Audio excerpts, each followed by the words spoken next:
It's the swimming games, the paraplegic games where people are not very well, but it's a swimming competition. The one guy's got missing half a leg, the other guy's got missing half an arm, but one guy's called Bob, and he has nothing, it's just a head. They get on the stand, take your marks, and he's favourite, the head's favourite. Gets it, bang, off they go. And Bob falls in, goes to the bottom there, the rest are going away. At the end they fish Bob out and say, goodness me Bob, you were favourite. What's gone wrong? He said, I got cramp in my ears.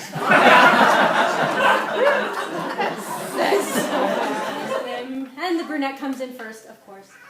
And then the redhead comes in second. And hours later, the blonde finally gets in, and she's so tired, and they said, what's wrong? And she said, well, it was the breaststroke. And they were like, so? I mean, the other two came in long before, and she said, you can use your arms?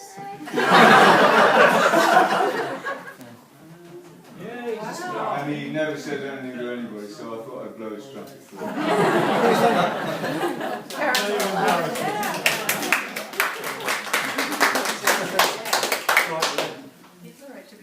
I do have a joke actually. Now that you've prompted me on to speak. Basically, there's a skier, and it's Paddy, the Irishman. He's gone out to America to ski, and he's at the top of the slope. But being an Irishman, he's kind of forgot how to ski. He's not that clued up. So he runs over to the first guy he sees on skis, and he says, "Excuse me, I don't know the accent by the way."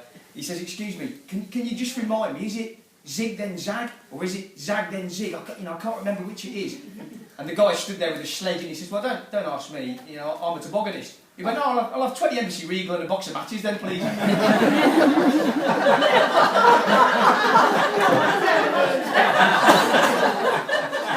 We'll explain it to those that That's a good one, I can't remember. Well, you used to. Come on, Trini, you know I Trini. don't know. I can never remember. But the trouble with Bob's jokes is they take about an hour. But everybody's asleep. And then she still doesn't get them. Everyone's asleep by the time you get to the crucial point. So, No, you wake up. Or the next day, and she gets the point. oh yeah, no. I think this is called ad-libbing, isn't it? Ad-libbing now for 20 minutes. Well, she said 125-ish, it's 126, so we're still in the issues part. We came too early. That's the Actually, problem. sorry. We sat down too early. Where's the ladies in waiting? All right, well, Why did we sit down so early? Oh, they've gone. They've gone. You've got to sit down too early, Jen. No, you did as you were told, and you know what happens when you go. I know. We both know. What happens when we don't do what we're told? Amy. Well, she's worth waiting for you. Not my words. and it was just Carol and I and my best friend Roy and Christy, the four of us on the boat. And the night before we had gone bumping the night, and the boat had broke loose and bumped against some rocks, so that was a different story. So, You said know it, about but, so we didn't know if there was any real damage or not, but it looked fine. So we took off the next morning and we're going across to another part of Turkey, and the first time we're going to be outside of land, no land in sight. And so we're just about outside of land, and Roy comes up from his cabin. He says, "Christy, is there supposed to be 2 inches of water in my cabin?" And she goes, "Oh no!" She run downstairs, and it's like this far from covering the batteries. So you don't want to get the water over the batteries. So we started a bucket brigade real quick. Carol was driving the ship, the boat. Carol's driving the boat, and Christy. Should we turn back? Hold on, I've told the story. She always does that. So then we started a bucket brigade, and Carol's up there, and she says, "Christy, we're almost outside the land. Should I turn back?" And she, "Oh, no, just keep going. We're okay." And it's like the boat sinking. But what happened was It was the backflow device, the check valve It got was stuck actually the open. bilge pump going backwards. Right. Filling us up instead of emptying Right. us. Yeah. Oh, you. I wasn't there, but I Right. did hear about it. Of course, I had to fix You it. probably fixed it. As I do.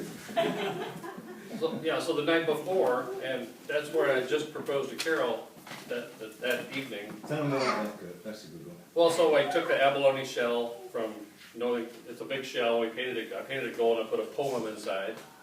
And so she could find it. I tried to give it to her twice in Northern California, but if you've been diving in Northern California, the visibility is not that good. So she never found it. So I took it to Turkey with me, and then snorkeling along, and my buddy Roy had planted it, and it's like crystal clear water, right? Look, there's a golden abalone shell down there, so we'll go get it. And it's like 30 feet. So she went down, she got it. So then we came back up and we're on the sailboat, and it's sunset, it's beautiful. Backtrack. So he had just won a competition for finding the largest abalone on the North Coast in a one-day competition. Right. So he won a wetsuit, and it's like, oh, how cool, you know? So here's this abalone, I wasn't thinking, so I retrieve it. Couldn't quite see because it was like smaller type. I just saw his name in the bottom, and it's like, oh, it's for you! He's trying to give me back. I know, Read it better. And she had her mask on it, and then she started laughing. The water started coming in her mask as she's reading it. Yeah. And then so we're on the sailboat then, and it's sunset. We're drinking champagne, and it's just a beautiful moment. And then Carol says, "Oh, by the way, where's my ring?" That's right. But I already had an answer, and I said, "Well, I would never attempt to buy a jeweler her ring. I knew she'd want to make her own." Very And she sensible. goes, "You know, that's a really good answer. Yeah. What's my budget?" Very good. It was pretty too. Yeah. It's these fine details that matter, you know. Keep the guy waiting. What time's the flight? 16 years and 2 hours. Again. Finish the next one. No, you can't afford to get it again, can you? That's true, too. Many years through. I'm going to wander to the door. I think it's Oh, imminent. I hear footsteps. We need Rick. Ricky? Rick. We have a design. Poke your mother, honey.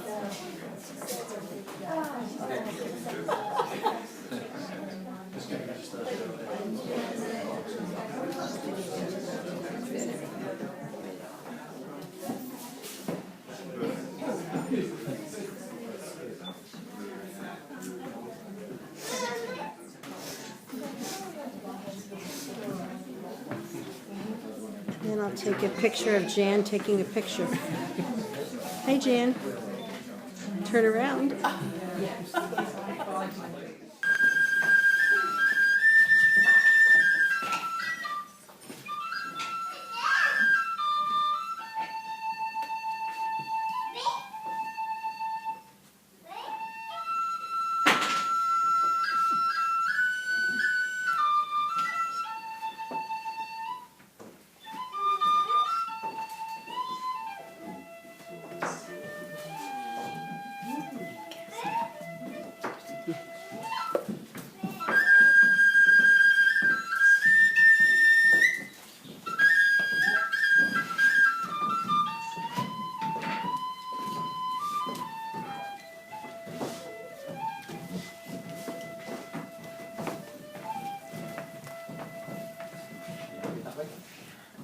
It's the only one.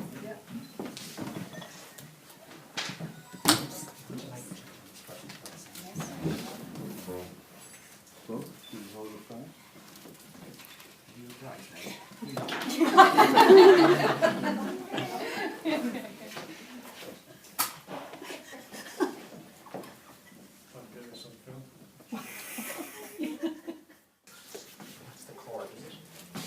Do you want to give it to me later? That's fine. So please sit down, everybody. You in that other period dress. You certainly took me by surprise. But it's wonderful. Did you expect this, Michael? I have a bit of insight to the dress because I altered it. And I wound it and yes. All right. Well, swear for a minute that this is the moment that we have been planning for a long, long time. I've been in touch with Christy and Michael for I don't know how long. A year.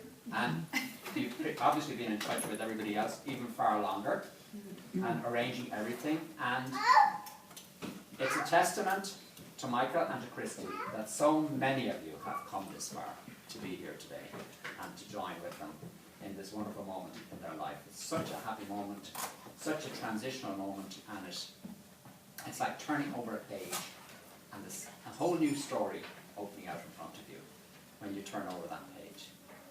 You've chosen the 24th of April to have this day, and I don't know how you came to that date, but actually it's very appropriate because I know you live in the most beautiful island in Greece, and you're probably very well aware of the beauty of the universe and the world around us.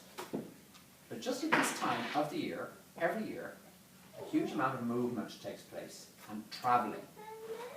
You did it, but also the birds are doing it. And I looked out the window down below just a half an hour ago, and I saw a swallow. And that's the first of the swallows arriving here from Africa. And by another week, we'll have thousands of them flying around. But right now, there's just one or two outside. And I'm waiting for the cuckoo to arrive. He'll come in another day or two. He's already in Ireland somewhere, but I haven't heard him. And also, some other birds have left Ireland and are heading north to nest further north in Iceland, places like that, geese and some hooper swans. So you have tuned in to this whole movement that's going on in the universe right now, well, on our planet right now, and you're part of that movement, and you're making your nest as well in a way, aren't you? Certainly. Yeah. Doing it for quite a while. Yeah, so that's great. The boat and the house, both. Yeah. So, welcome everybody. Dara is my name for those to whom I haven't been introduced yet. I've come from the Aran Islands, which you probably don't know where that is, but it's a little bit further north, and it's out on the Atlantic Ocean, one of 3 islands. I live on Inishmore, which is the biggest of the 3 Aran Islands. Total population of 800 people. So it's a very small place. I know everybody there, they all know me. And I went there about 28 years ago to be a hermit, to live on my own and to connect with the ancient spiritual monastic tradition of hermits who went out to these wild, exposed places. And that's the sort of person I am. I love to live in the wilds, and I have a sense that you do too. We have a lot in common. So I made my home there. It's called my place of resurrection. And I'm married in the last, 17, 18 years, and I have 4 children.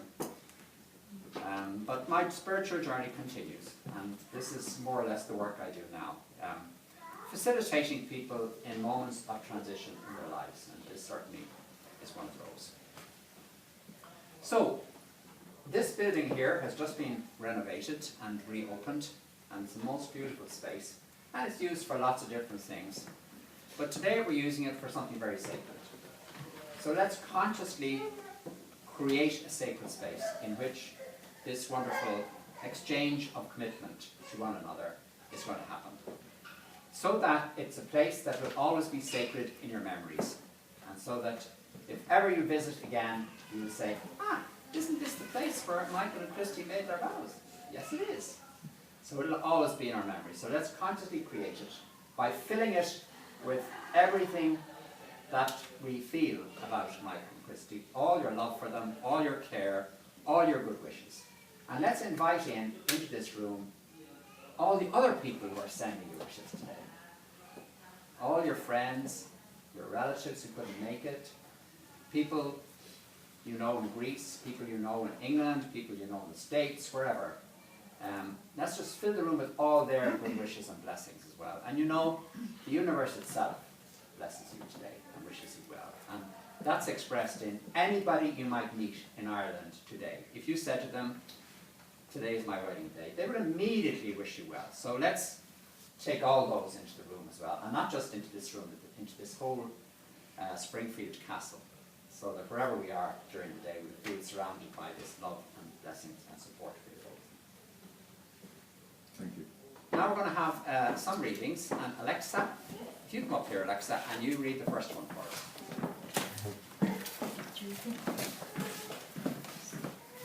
physical and emotional union of two human beings who have separate families and histories, separate tragedies and destinies. It is the merging and intermeshing not only of two bodies and two personalities, but also of two life stories. Two individuals, each of whom has a unique and life-shaping past, willingly choose to set aside the solitary exploration of themselves to discover who they are in the presence of one another. In marriage, we marry a mystery, an other, a counterpart. In a sense, the person we marry is a stranger about whom we have a magnificent hunch. The person we choose to marry is someone we love, but his depths, her intimate intricacies, we will come to know only in the long unraveling of time. We know enough about our beloved to know that we love him, to imagine that as time goes on, we will come to enjoy her even more, become even more of ourselves in her presence. To our knowledge, we add our willingness to embark on a journey of getting to know him, coming to see her ever so wonderfully more. We agree to come together for the mysterious future, to see where the journey will take us. This companionship on life's journey is the hallmark of marriage, its natural province, its sweetest and most primal gift.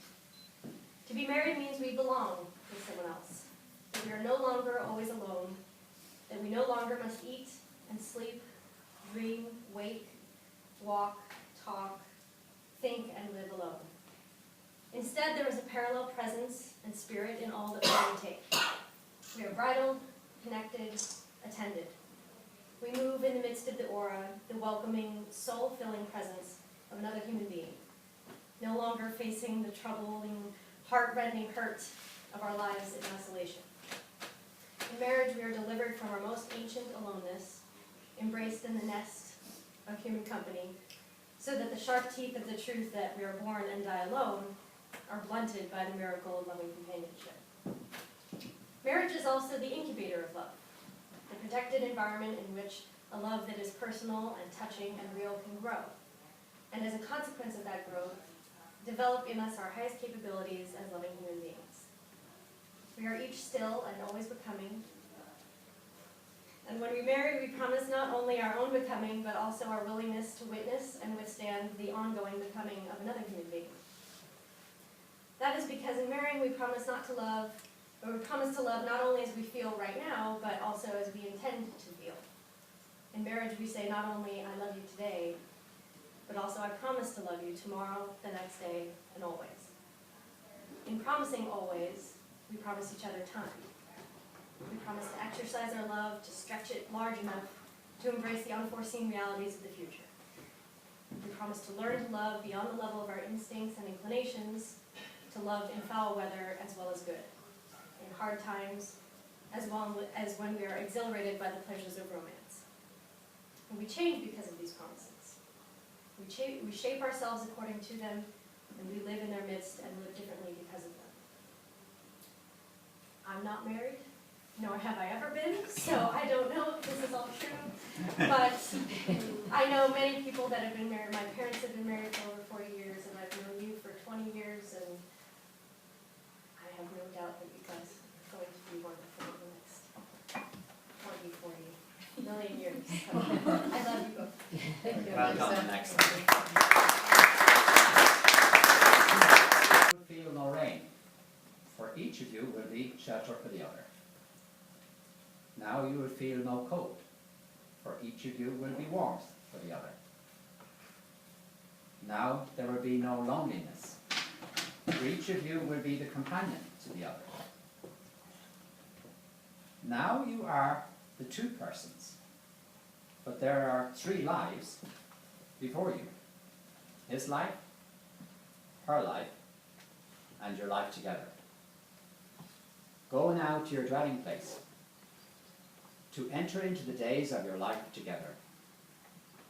May beauty surround you, both in the journey ahead and through all the years. May happiness be your companion to the place where the river meets the sun. And may your days together be good and long upon this earth.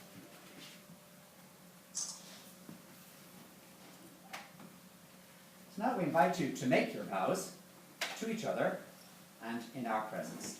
So, will you give your flower bouquet to your beautiful bridesmaid?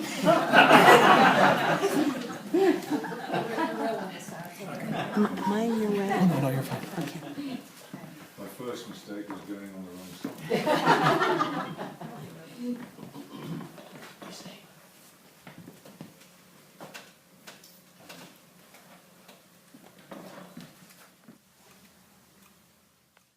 And constant companion.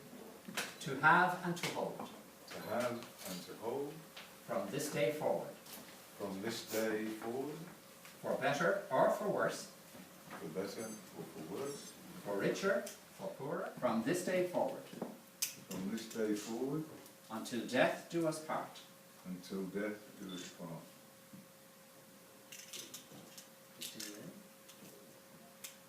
I, Christy, take you, Michael. When you're ready, take your time. I, Christy, take you To be my husband to be my husband and constant companion. and constant To have and to hold, to have and to hold from this day forward, from this day for better or for worse, for better, for worse, for richer, for poorer, for richer, in sickness and in health, in sickness and in health, to love and to cherish, to love and cherish, from this day forward, from this day forward, until death do us part. until death do us part. And you have beautiful eyes.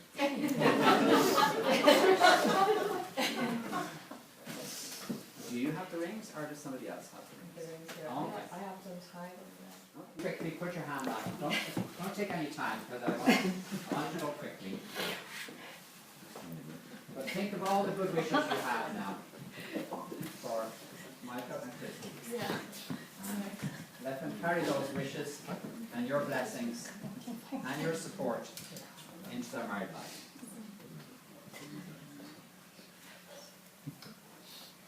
I'll come back around the front row in a minute. That's the rest.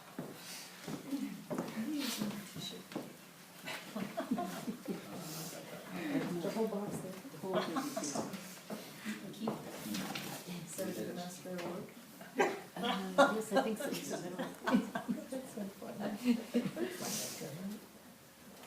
It's nothing school.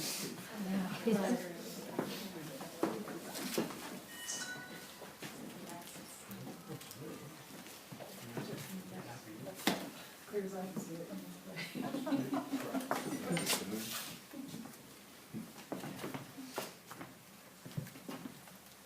Is that everybody?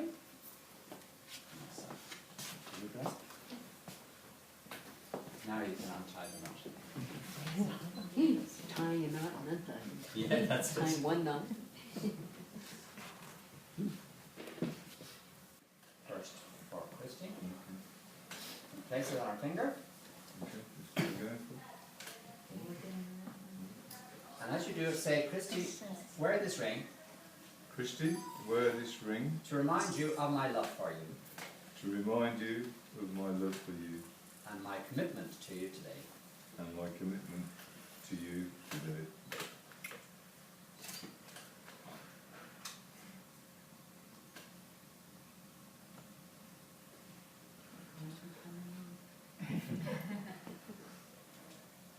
And this was my mother's ring, and she was 98 when she died.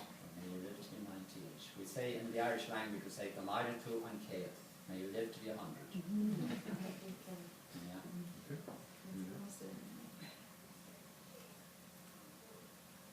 Okay, it's new enough. That's fair enough. Now, you do the same. Let's see what the flower is doing. Okay. Michael, wear this ring Michael, where's this ring? to remind you To remind you. of my love for you To remind you of my love for you. and my commitment to you today. Commitment to you today.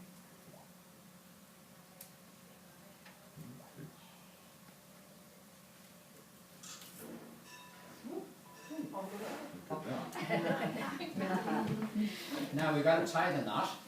And what's our... And the other two on top again. That's it. You got it like that. That's it.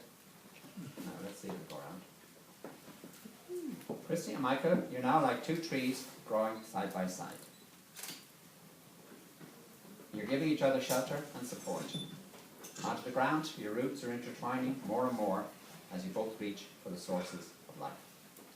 Above the ground, your branches are intertwining more and more as you both reach for the stars and the fulfillment of your dreams. Job's done? Very good, huh? Now, I'm gonna do this for the rest of the day, just like that. Now just slide your hands out now, we keep them on tight. That's nice and slow. Good. Give them a round of applause for that.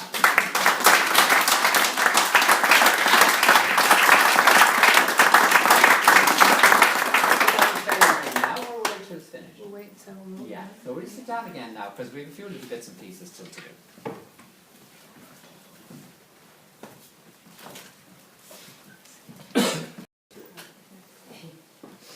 This is a moment of truth.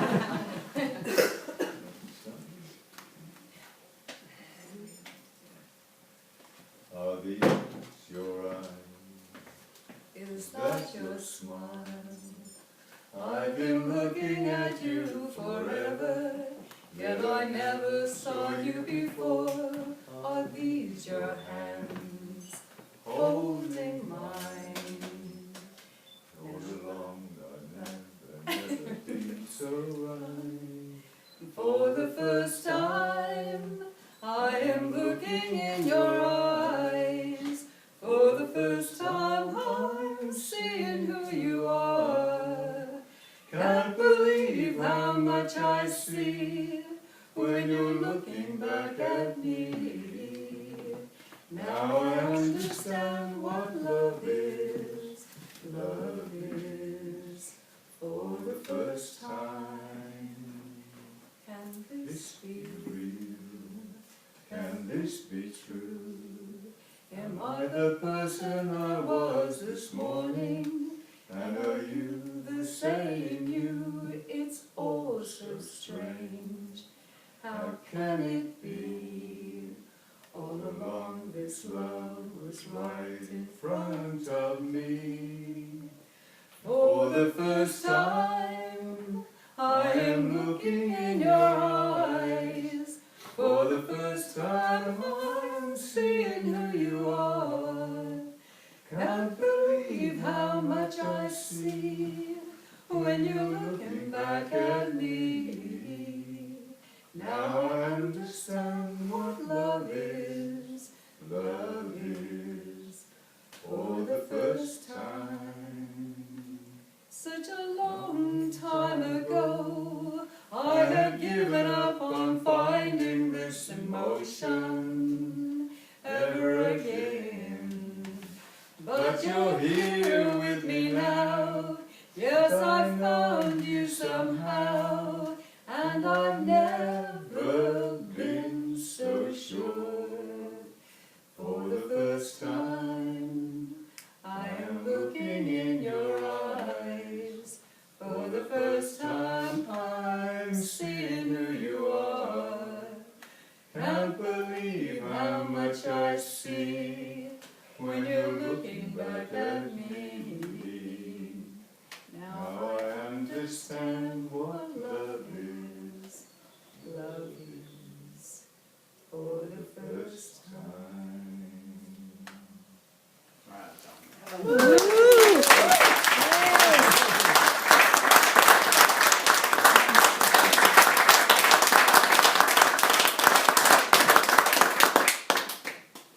Sit down. Joy you're spreading around you to everybody else. We're all so moved by your love for one another, and it's the wonderful power that we have to spread joy out into the world by loving. And you're doing that right now. And these people here, I can see all the tears in their eyes, my own eyes included, and they're going to bring that joy back, like the birds scattered all over the world, to their own homes and tell other people about it, and it's just going to go on and on and on. So thank you on behalf of everybody. Well, thank you, everybody. So now Tamara is going to read us a reading from Khalil Gibran.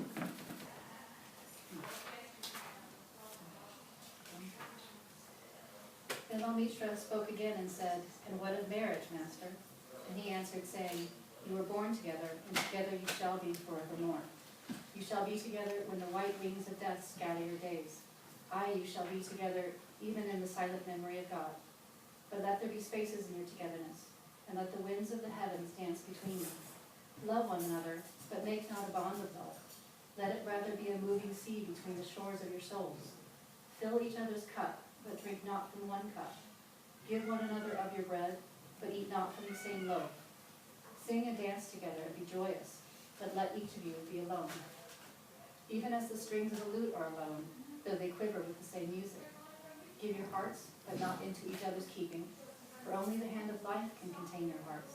And stand together, yet not too near together. For the pillars of the temple stand apart, and the oak tree and the cypress grow not in each other's shadows."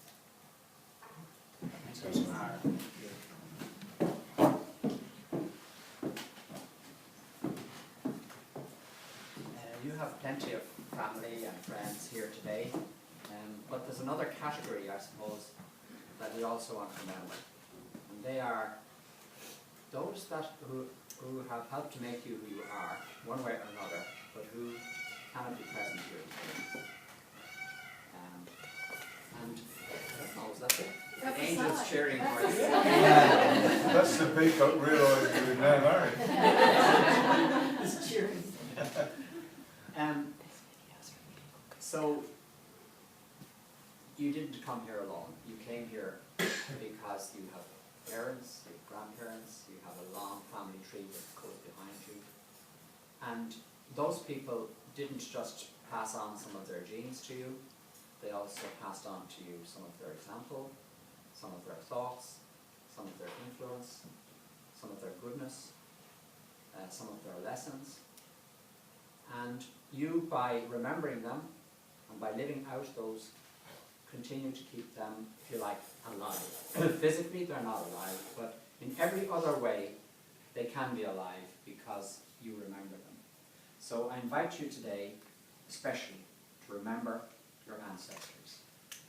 And to remember them not as something in the past, but to remember them. In other words, to build them in again, renew your relationship with them today.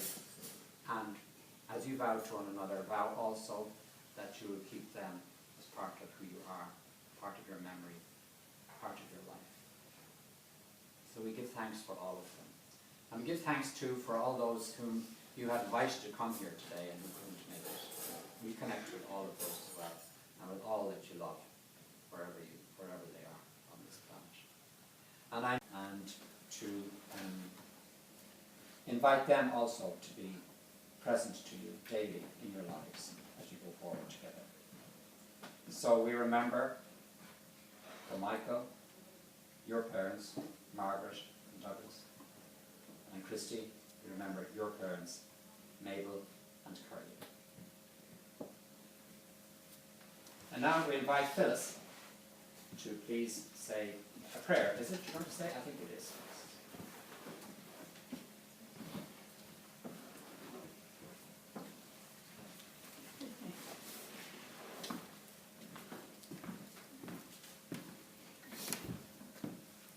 I'm a very good friend of Maeve.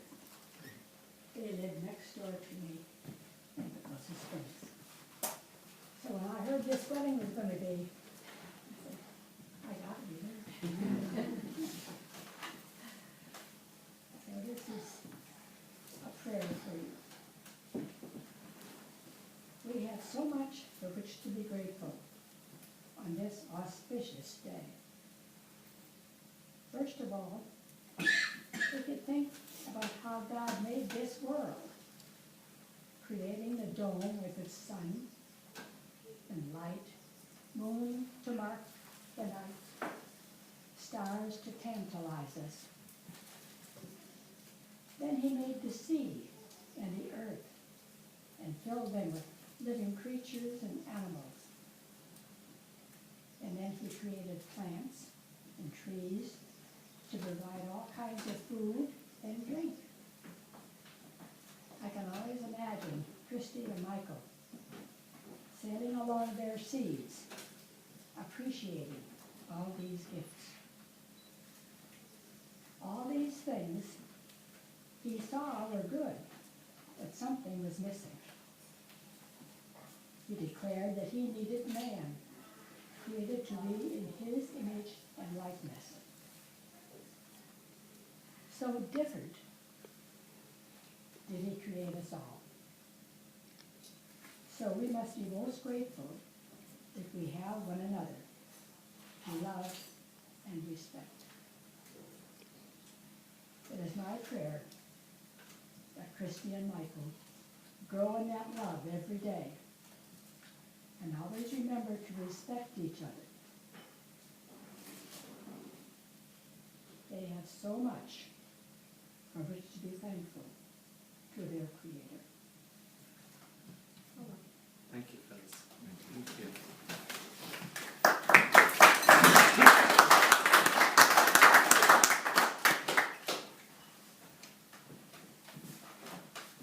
Now we finish the ceremony with a blessing for what it is that's between you both.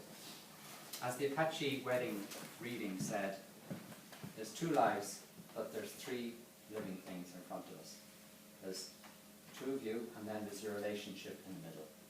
And like any living thing, it has to be nourished, it's got to be minded, it's got to have a certain amount of attention, quality time, and so on. So, and that's of course your prayer, and that's our prayer, that your relationship will always be something healthy between you, something wholesome, something nourishing, something supportive, something that each of you benefit from every day.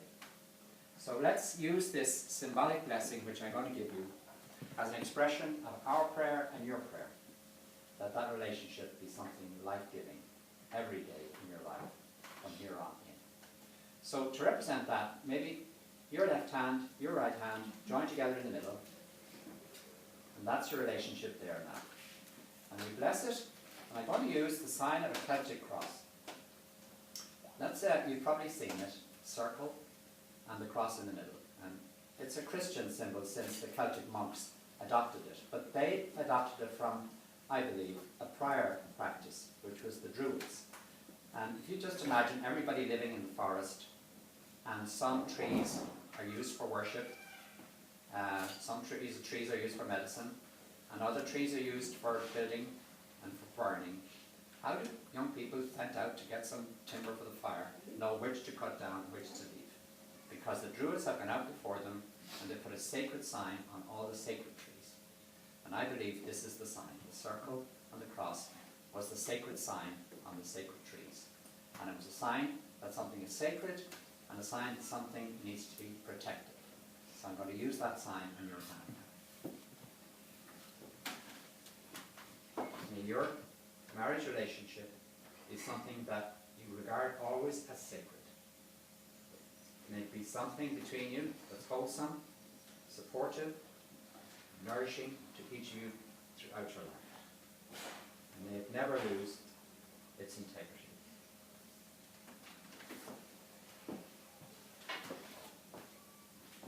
And I've another blessing to give you, a traditional Irish blessing of protection. What's between you is something of real value, and not everybody receives it. People have houses, people have cars, people have boats, and perhaps you have to insure those things to try and protect them or mind them in case something goes wrong. But how do you insure a marriage relationship? Well, it's a different thing.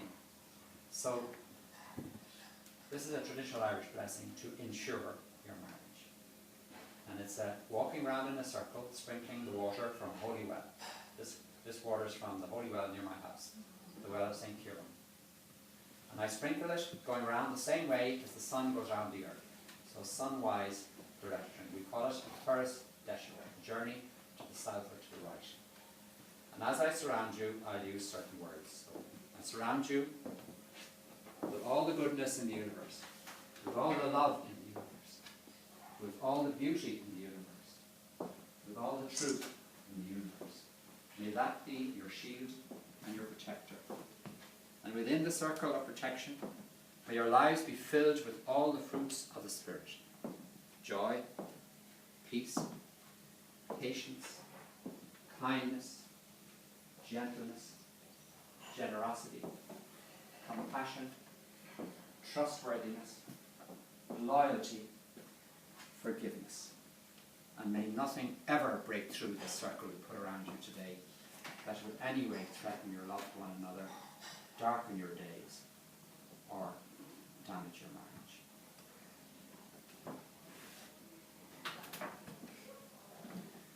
Now we're going to get the little certificate, and we'll get the two of you to sign it.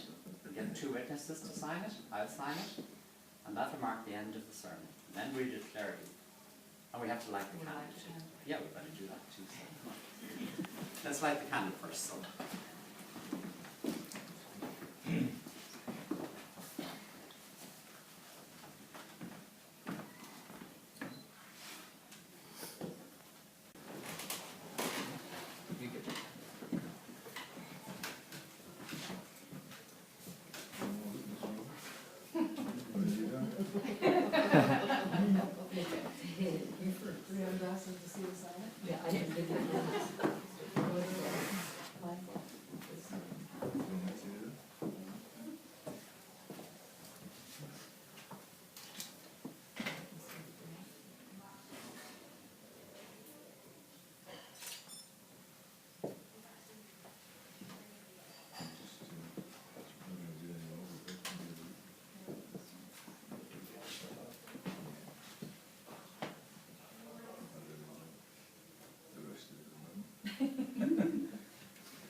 Bob Hawks. Nice to meet you. I'll fill in the rest. If you sign my name here. Just hang on a second, I don't disappear. I've got to witness it. No, you don't have it. But just go back to your place and don't stand, just stand and face outwards. And can everybody stand?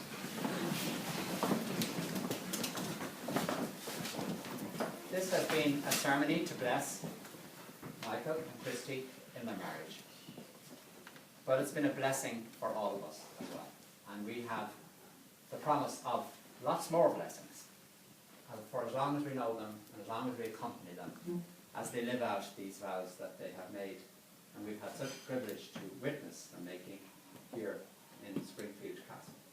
So ladies and gentlemen, the newly married couple, Mr. and Mrs. Christy and Michael.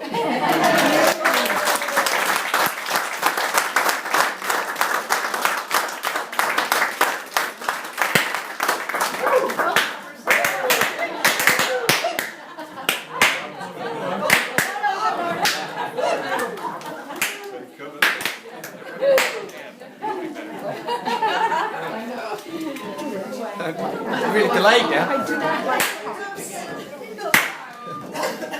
You obviously have practice. Yeah.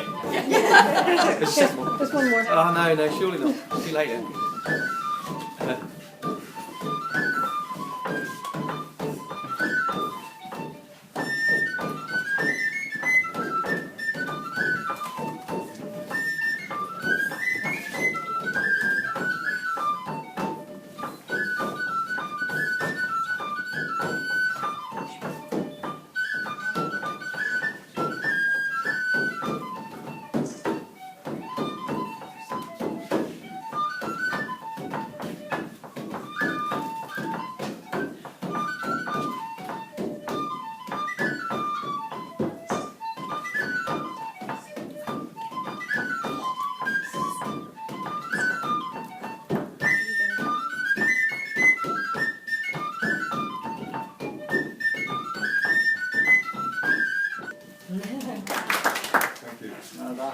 Well, I think we'll stand by the stairs, and I'd like to shake everybody's hand as you go down the stairs. There, you can fall before me.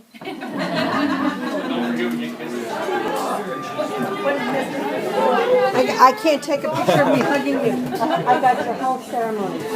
For your support. Yeah, oh, you and everything. Hey, Bryce. I got your whole ceremony. Oh, We great. will- we We'll will re- record we it. will I got my replay it. penny. It's in my shoe. I don't know if we're going. Yeah, we're food downstairs. Which way are we going? Are people supposed to go downstairs? I don't think so.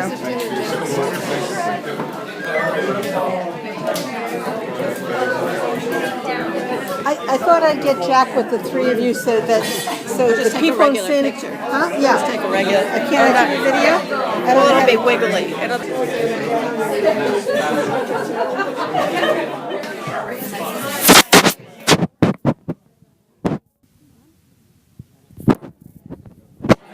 Oh, it helps if my finger isn't over the thing. I was getting muscles in my arms from holding this. It's quite a big thing to hold up, isn't it? Yeah. The worst thing is when you look from the side, you can't see you. It's a load of rubbish anyway. Michael.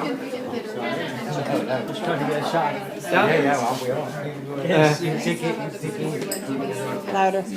Yeah. You're going to have to dab. Dab.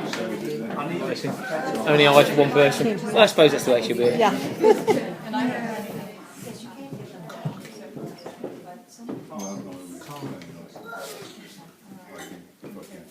Right, you can start. Call it again. Just got my briefing. Wait, he needs to say something about that. First of all, the sword, which is a naval officer's sword. Which I was, It's not far out, it was his. which Get under you. When I did my commissioning course, I was lucky enough to finish it, commission, and then you get a sword, which is a Wilkinson sword.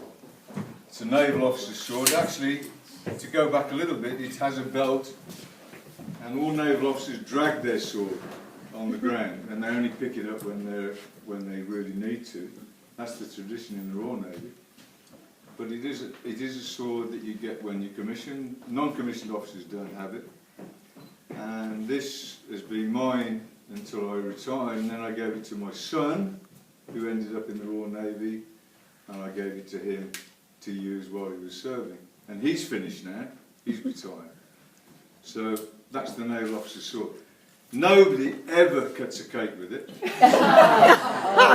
because they say it wrecks it. But that's a load of nonsense, because you can clean it, and does it matter anymore? You know, cut the cake, and it will go on forevermore. But you can also hold the champagne with us.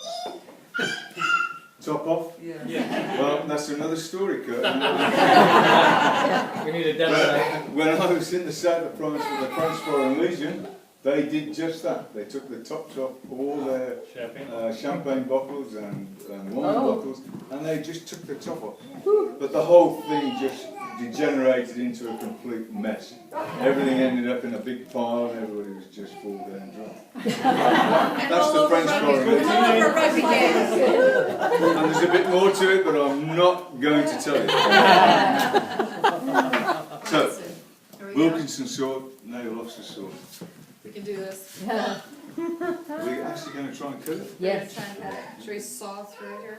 Well, maybe it goes. This ought to be a good video. This is gonna take a while. You might have to put a hand forward, I don't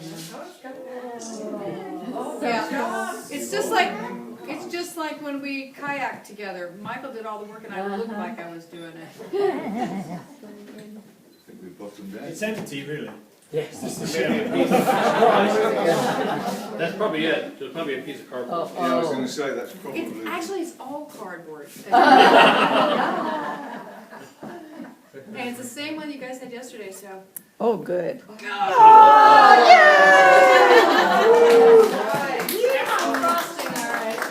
Now ruin the sword. Lick it. Just be careful. Funny you would say that, Carol. Yes. Do you have two pieces there? Just feed it to each other. Each other, okay. Yeah, just feed it But to each they other. promise no smashing. I don't know what's marzipan like, but I think you're gonna like the icing on here. Okay, so here we go. You have to take a piece and feed it to each other without. Oh, okay. Yeah, there you go. I know. Those American things I never tell you about. Just got his instruction. Need to know basis, eh? Very well. Well done. Yeah, more.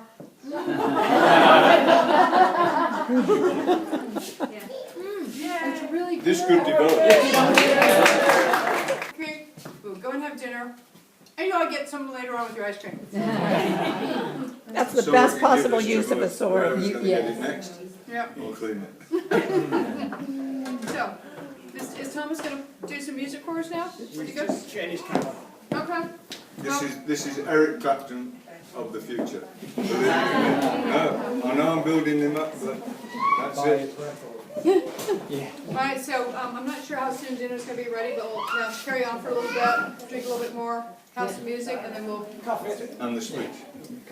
Oh God, I forgot. I'm allowed to forget one thing. Speech is now. In the bad spot. Oh, no, I'm sorry. Got a story coming through. Kevin! Okay. I forgot what it in Nelson's day, which was about, what, 1605, I think it was, in Battle of Trafalgar. 1705.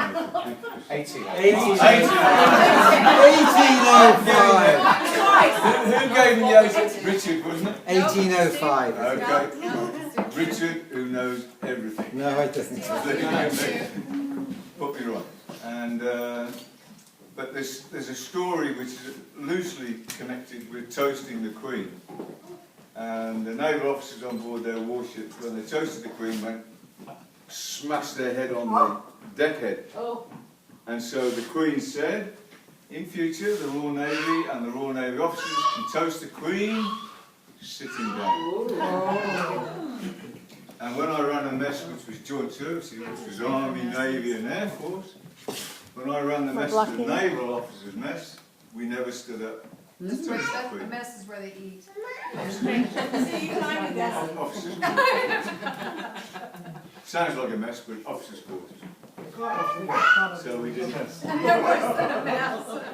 So we all sat down for the Queen, which would be alien to Bob, who would stand up rigid to attention, but the naval officers get that from the Queen, who said, no standing up to toast the Queen. All Navy.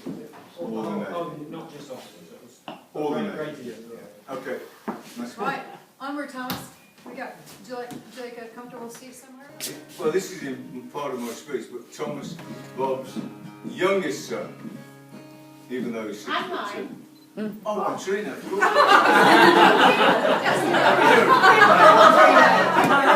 Forgive me, Trina. There's no doubt about it, Trina. Forgive me, Trina. Now, You will always keep me in check. I always heard the story about Michael taking you a bottle of wine and how important it was that Yeah, you took a so bottle of good. wine. I used to steal my speech. Words, I can't remember which one, maybe Thomas is Michael, because I heard Okay, Trina's son. That's something to do with Bob. Most important thing is everyone having a good day so far. That's good. Well, hopefully I'm going to make your good day a lot better. If not, a lot worse, but we'll see how it goes. This one's called Fly Away. I'm actually performing this with the Military Wives Choir in a few days.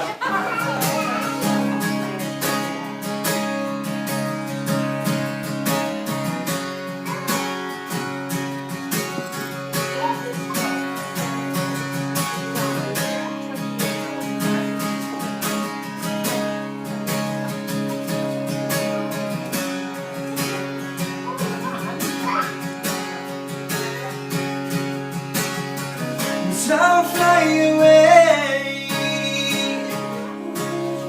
me fly and fall. So far away, sun's away now, and so all I need is for you to watch me watch me grow,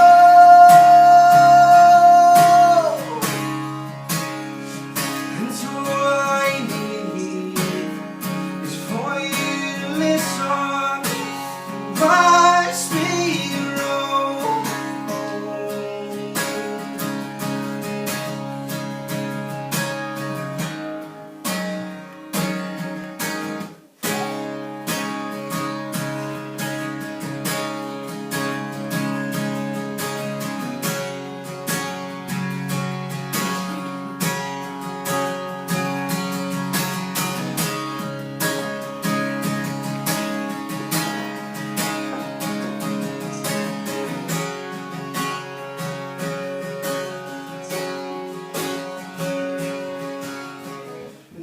feel the pain. Do you feel me with you?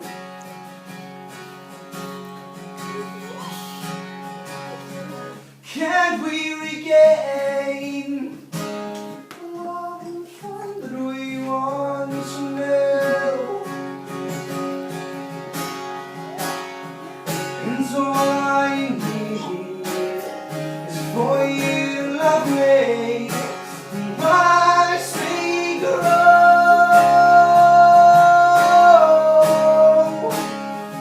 And so all I need is for you to listen and watch me grow.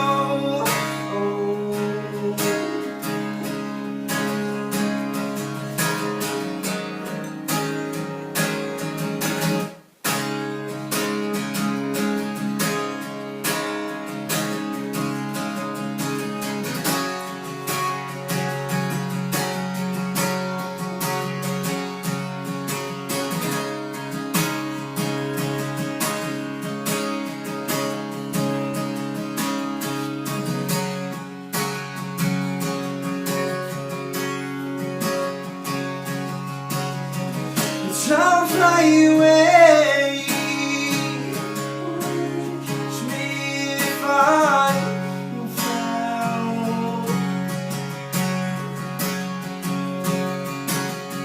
I'm so far away. Strong to me now. And so all I need is for you to catch me and watch me grow.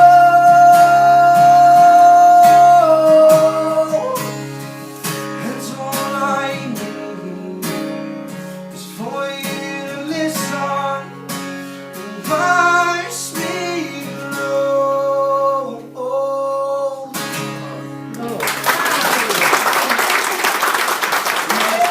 Toby, who sadly, he was 20 years old and he went to bed and he never woke up. And it's about, I don't know, if you listen to the lyrics you can tell it's a conversation. But yeah, it's just about how something like that can affect so many people, you know, especially in a small town where I live. But yeah, that's called Fly Away. And maybe you'll see it if you watch, if it's on TV with a military choir.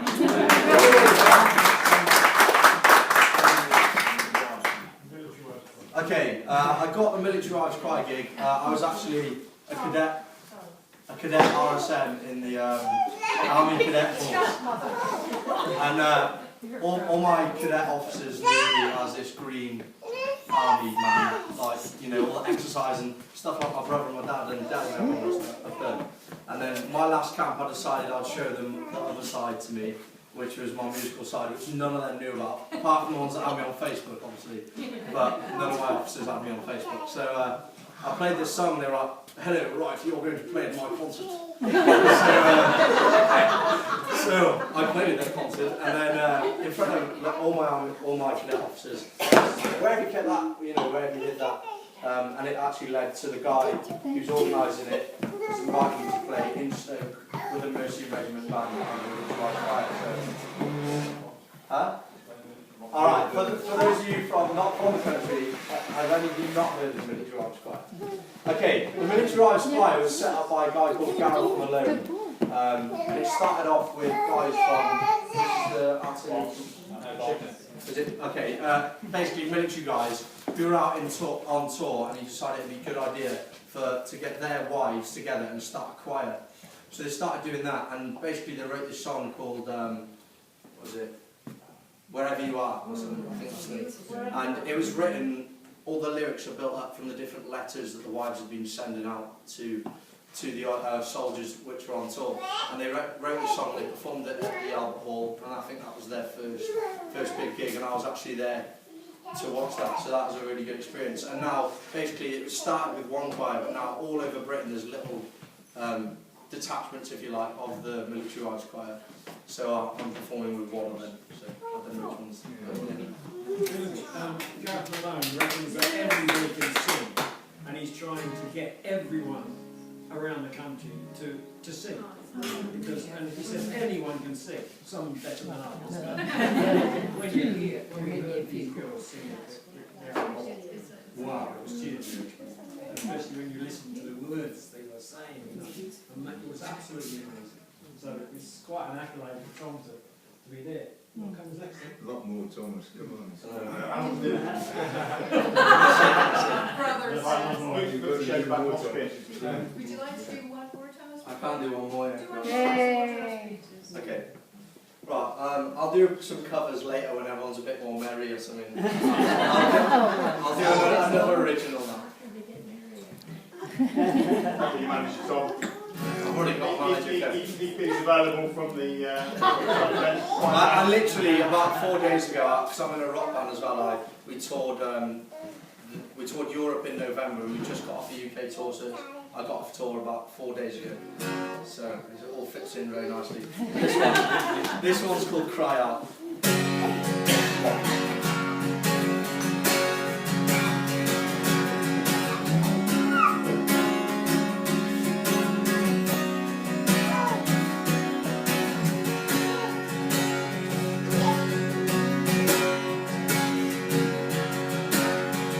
From the little I knew, I could tell that you're alone.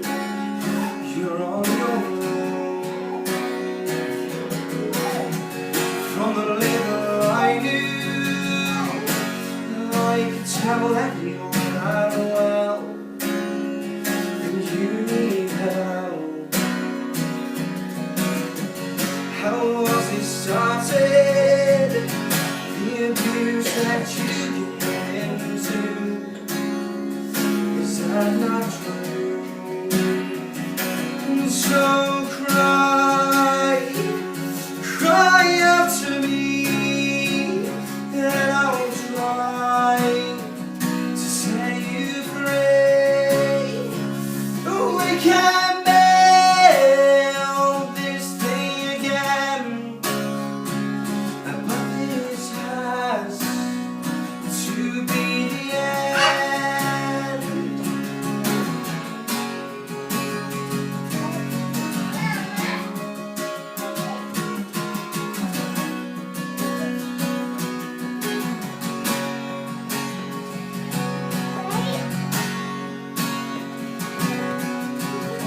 You sing for others, but the ones you sing for are not right.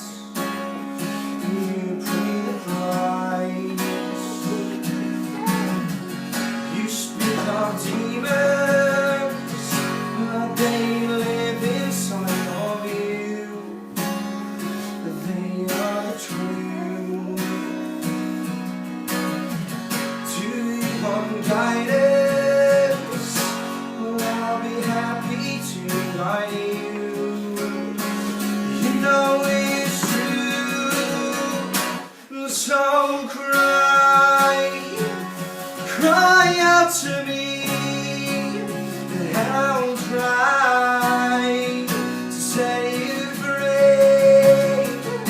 But we can't build this thing again, but this has to be the end.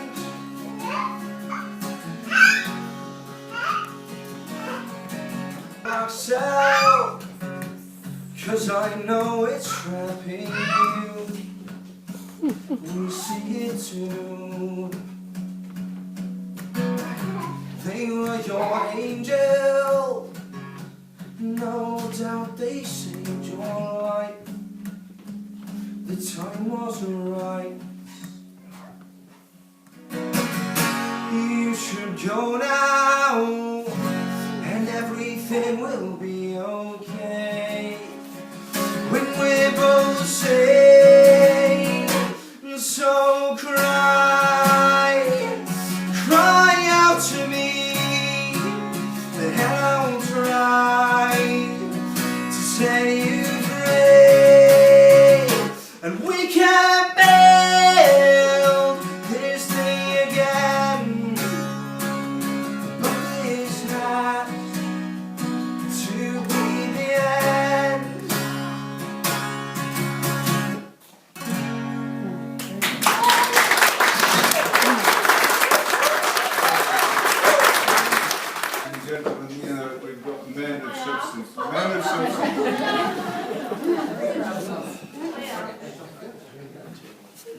fantastic. You might want to shoot you down his rock band now, though, after hearing I'm after 2 hours. Is that okay? The short version. As long as we have champagne. behind your own. We're down at that dinner. Okay. I'm actually joking, so okay. No.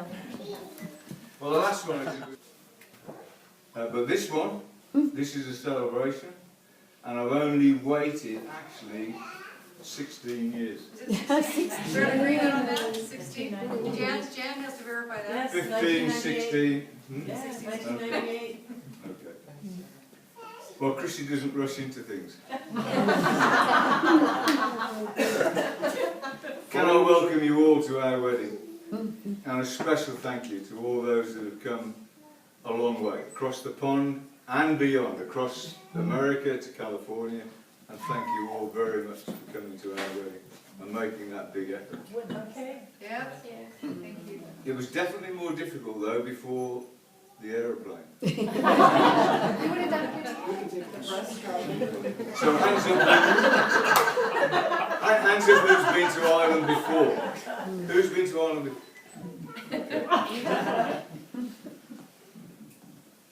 Well, the last time I came, it was with Bob. Is he? That's Christy. Don't tell me. I'm having a bad day. And it was Kevin. And Kevin's now going to tell you how we got here the last time. Oh. Ladies and gents, unaccustomed as I am to public speaking, yeah. Unfortunately, I just found out about this about half an hour ago. So, little bit of a story. Anybody kick me if I go on too long, please. Right, so I'll set the scene. These two, whatever you want to call them, scoundrels, were the, and still are, legends in the adventure training world. So that's anything outdoors, because they taught all the instructors that then went on to teach other people. So they've been planning this trip to go from Fishguard across to Rosslare. And the weather conditions, lots of seafaring type people here know, have to be perfect, because we were in sea kayaks, double sea kayaks, and so, as I've already mentioned, we've got two absolute legends of the adventure training world, and Roland Wolverine as well, who came along to as it went on. I rode from work on the Friday, I think it was, on my motorbike, got there at, I'm going to say Sparrow's Fault. You've obviously broken the PC bit now. It was very early o'clock by the time I got there. Absolutely exhausted. We slept on the beach in a sleeping bag. We got up the next morning. Beautiful day, oily, calm seas, and we all got onto the water. I forgot to say, I actually brought the average age of these people down by about 50 years. If they could have had Zimmer frames and wheelchairs, I think they could have probably squeezed them into the boats. So they got into the boats all right. They got into the boats. I'm very, very tired, so we're paddling along. Mike said it earlier on. I did the work, Dad did the... No, it was the other way around. Every time we stopped to do a nav check, I used to fall asleep in the middle of the REC. So beautiful, beautiful day all the way across. We got all the way across the sea, and it's even more inspiring when you're in a sea kayak, because you're sat on the water. You've got this massive sea cat going past. Every time it went past, I think we got a round of applause off the people that were on it. We got all the way across to Ireland, which was an achievement. The only rough bit was just as we got to Ireland, as far as I can remember. Okay, they got a bit rougher after that. We got to the beaches, so you can imagine we've been 16 hours in a boat now. Paddling. Paddling, 16 hours in a kayak, paddling. So we're absolutely exhausted by the time we get there. The old duffers, they couldn't get out of their boats. They had to go around. Almost every single one of them up by their armpits, lift them to their feet until they can walk around. And then we got mobile again. So, Mike, Dad, thanks very much. That was an epic trip, and I still keep talking about it now. Thanks very much. I'd like to add to that, you weren't at Borden. You were on your parachute course. No, I was on No parkour. flies. It doesn't But for matter. those of you who don't know what we're talking about paddling from England to Ireland. Wales. I'm sorry, for a lot of us, we don't make a huge distinction. Oh! let's think about it. The most westerly point on the United Kingdom. Without Bob, I would be dead twice. So he saved my Thank you, life Bob. twice. Here's to Bob. He's extremely principled, I can tell you, which is rare in this day and age, and he's very modest, but I know him better than most people. And he's also helpful and kind, and he has almost a clone, which is Kevin, who's almost just the same, helpful and kind to anybody. But I'm going to tell you a story about Bob now. Story time. You probably don't know anything about rock climbing, but in North Wales, down in, what's the Cenotaph corner? Dinas Gromwick. Hmm? Dinas Gromwick. Innis Gromwick. There's a climb called Cenotaph Corner. If you don't know what Cenotaph Corner is, we have a cenotaph in London for memorials and people who died in the World Wars. And all climbers nickname climbs or name them when they climb them. And this one is Cenotaph Corner, which is vertical, overhanging, just a crack, 120 feet long. And it's when people go from climbing to harder climbing. It's the kind of inspired climb you've got to do to get further in the climbing world. And Bob said to me, I'm going to do Cenotaph Corner, and I just thought, oh. But he also said to me, I'm going to lead it, which I thought, fine. I'm the man who holds the rope, Bob does the climbing, which is fine by me. We get there. Bob starts off, he gets up, I don't know whether you remember this, he gets up 25, 30 feet, he's doing okay, I'm belaying him. Next second, wham! Bob is down and he's dangling on the road, about 2 inches in front of me. Hello, Bob. And I said, Bob, let's call it a day. Get out of here. And off he goes again. Up he goes, and he climbs Cenotaph Corner, which is no mean feat, believe you me. And then he drags me up behind him, because I can't climb it. Well, I can climb it, but I can't lead it. And Bob was up there. That's that one. The other one was, this is, Bob won't remember this, but we were in Scotland and we were paddling to the Old Man of Hoy. The Old Man of Hoy is a sea stack that's 1,000 feet tall off the west coast of Scotland. We had a canoe course. We paddled from Stromness to the Old Man of Hoy and we landed. It was pretty calm. It's usually rough, but it was calm. We had these canoeists that weren't climbers, but that we said, did anybody come with us? We're going at the Old Man. A couple volunteered, or maybe 4 of them. Once again, Bob was leading, and we climbed the Old Man, which is no mean feat. Again, it's 1,000 feet up, a sea stack, and we got on the top and I congratulated Bob on dragging me up there. Then we abseiled down, got back to the canoes. By this time, the sea has now begun to get quite rough. I mean, really rough. Now, in the past, Bob has always volunteered to be the last one off. He pushes everybody into the sea, then he does his thing. Which is the hardest. This day, he said to me, I'm not going last. And I thought, of all days for Bob to say that to me, it's going to be me this time. And what you do, you sit in your kayak, you've got a rudder on it, so you've got to go backwards, and you wait till the sea comes raging up, lifts you off the rock, then you go for it backwards. And I thought, Bob, you know, this isn't the way it usually is. It's usually me going and you're pushing me. No? For some, I don't know why. He'll probably tell me later, but he didn't want to do it that day, so it was me. You survived. So, okay, I've got to do this. And the sea came up and I went back down this slide into the sea. And I'm not a bad paddler, but my high support's not that brilliant. But I thought, this time I really got to do it. So I'm in this, and we're back in the sea now, and then 6 hours later, back to Stromness, 5 hours. Anyway, a long paddle back in pretty rough waters. And not many people paddle to the Old Man, climb it and come down again. But. So that was the story of that one. And I haven't finished with the Hawks family yet. There you go. Is there any eligible ones? Yeah. Dad, you want it?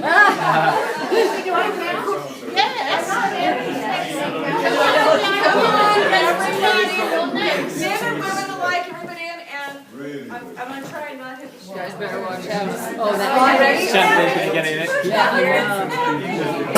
Oh, that's one down. Okay. All right, are we ready? Okay.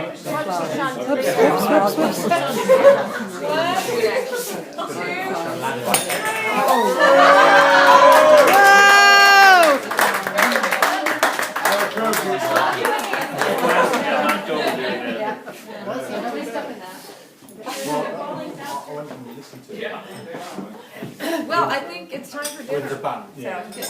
Open your red wine and let's head to dinner. There's, unfortunately, there's not enough places at the table, but it just looked nice to set it, so bring your plates up here, whatever, just